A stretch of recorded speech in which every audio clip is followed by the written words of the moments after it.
Kisah sahidnya Sayyidina Anas bin Nadar radhiyallahu an. Kisah sahabat Anas bin Nadar radhiyallahu an adalah seorang sahabat Nabi yang tidak dapat ikut serta dalam perang Badar. Dia sangat menyesal karena tidak menyertai peperangan yang sangat bersejarah itu. Oleh karena itu, ia menanti kesempatan lain untuk menyertai peperang lain sebagai pengganti apa yang dia anggapnya sebagai suatu kerugian bagi dirinya. Akhirnya kesempatan itu pun tiba ketika terjadi perang Uhud tahun berikutnya. Sayyidina Anas radhiyallahu segera bergabung dengan pasukan kaum muslimin.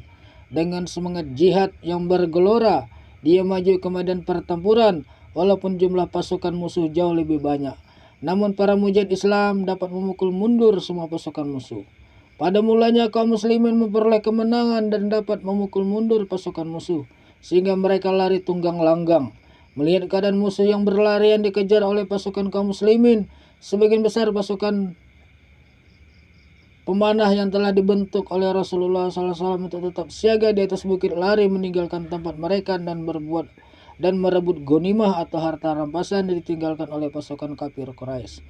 Pada sebelumnya Rasulullah SAW telah memerintahkan mereka supaya tetap berada di atas bukit dan tidak boleh turun sebelum ada perintah selanjutnya. Tetapi mereka tidak menghiraukan perintah Nabi SAW tersebut karena mereka mengira peperangan telah usai dan kaum muslimin telah mendapat kemenangan.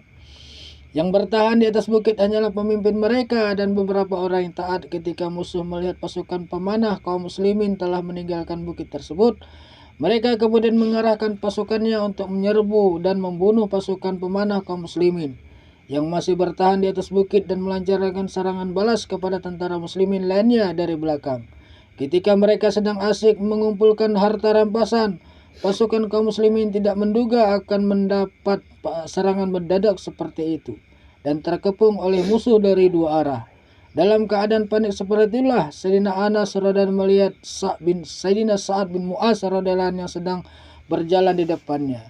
Dia berteriak sambil berkata, "Hai Sa'ad, engkau akan pergi kemana? Demi Allah, saya mencium harum surga di balik bukit Uhud." Setelah berkata demikian, dia segera menyerang musuh dan melawan mereka sekuat tenaga hingga gugur sebagai syahid. Ketika badannya berlumur darah itu diperiksa, maka ditemukan lebih dari 80 luka akibat tebasan pedang dan panah sehingga tidak ada yang dapat mengenai jenazahnya kecuali saudara perempuannya sendiri setelah melihat jari tangannya. Hikmah dari kisah di atas. Orang yang berjihad di jalan Allah Ta'ala dengan penuh keikhlasan dan kejujuran akan menikmati surga di dunia ini dan di akhirat kelak. Demikianlah sahabat Anas bin Nadar radhiyallahu sudah dapat mencium harum surga walaupun masih hidup di dunia. Apabila seorang melakukan sesuatu dengan ikhlas, maka di dunia pun ia akan merasakan keharuman surga. Saya mendengar langsung dari pelayan khusus Maulana Abdurrahim Raipuri rahmatullahi bahwa beliau pernah berkata, "Saya sedang mencium harum surga." Kisah beliau pernah ditulis dalam kitab Fadilah Ramadan.